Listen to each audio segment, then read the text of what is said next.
Jokowi dituding diabaikan Joe Biden saat di AS akibat undang Rusia ke KTT G20.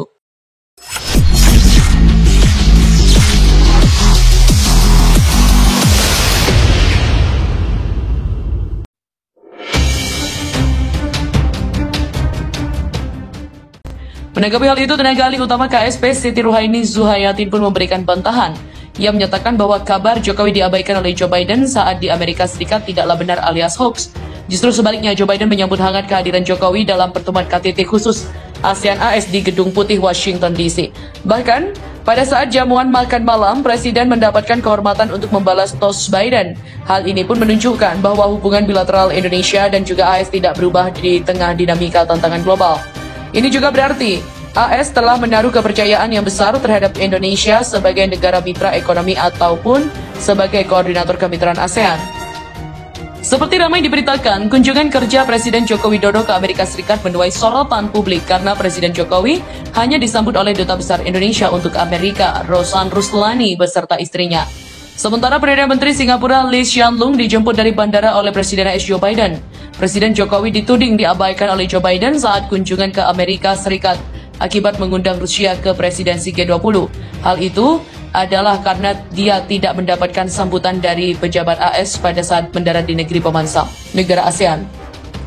Lebih lanjut, selama ini ASEAN juga telah membangun arsitektur keamanan yang inklusif, mengedepankan paradigma kolaborasi, mendorong habit of dialogue, dan juga rule-based order. Spirit tersebut juga didorong agar bisa dilaksanakan di negara-negara Indo-Pasifik melalui ASEAN Outlook on the Indo-Pacific. Ditegaskan Mendak Lutfi, Presiden Jokowi juga menyambut baik inisiatif Amerika melalui Indo-Pacific Economic Framework. Presiden juga berharap sinergi antara IPEF dengan pelaksanaan prioritas kerjasama di ASEAN Outlook on the Indo-Pacific. Presiden Joko Widodo juga menyatakan bahwa saat ini dunia sedang mengalami masalah baru yang tidak ringan. Setelah pandemi COVID-19 yang kini berangsur mulai membaik, dunia juga dikejutkan oleh masalah perang Rusia dan Ukraina. Indonesia dengan ini secara tegas menentang terjadinya peperangan.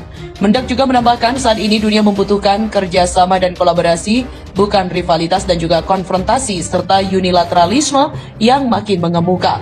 Dijelaskan oleh Mendak, jika kondisi pertumbuhan ekonomi dunia cukup memperhatikan, Dana Moneter Internasional atau IMF juga menurunkan prediksi pertumbuhan ekonomi di Emerging and Developing Asia sebesar 0,5% pada 2022 dan 0,2% pada 2023. Sementara Bank Dunia juga memprediksi pertumbuhan ekonomi beberapa negara ASEAN hanya 1,2%. Presiden Joko Widodo juga menyampaikan bahwa kenaikan 10% harga minyak dunia akan berdampak pada penurunannya pendapatan nasional beberapa negara ASEAN sebesar 0,7% dan kenaikan harga gandum juga akan mengabaikan peningkatan kemiskinan sebesar 1% pada sebagian. Mendak juga menyampaikan Presiden Joko Widodo berencana melakukan Indo-Pacific Infrastructure Forum saat Indonesia menjadi ketua ASEAN tahun depan. Sebagai tindak lanjut arahan Presiden Jokowi, Mendak Lutfi juga menggelar ASEAN Economic Ministers Special Meeting di Bali pada 17-18 Mei mendatang. Di depan Kamala Harris, Jokowi juga menyampaikan 4 langkah antisipasi pandemi di Indonesia. Presiden Joko Widodo juga menegaskan pentingnya penguatan kemitraan ASEAN Amerika Serikat untuk mengantisipasi pandemi yang akan datang. Jokowi menyebut harus ada langkah-langkah konkret dalam mengantisipasi pandemi, di mana hal itu disampaikan Jokowi saat menyampaikan sambutannya pada Working Lunch dengan Wakil Presiden Amerika Serikat Kamala Harris pada Jumat 13 Mei di Departemen Luar Negeri AS Washington. Jokowi juga mengatakan pandemi telah memberikan dampak besar kepada negara-negara di dunia. Jutaan orang juga kehilangan nyawa hingga ekonomi berbagai negara mengalami gejolak yang mempengaruhi geopolitik global. Mantan wali kota Solo ini juga menuturkan setidaknya ada 4 langkah konkret yang bisa dilakukan. Pertama, kerjasama pembangunan sistem deteksi dini yang lebih efektif. Bentuk kerjasama yang dapat dilakukan antara lain dalam bentuk pertukaran informasi dan penguatan kapasitas deteksi.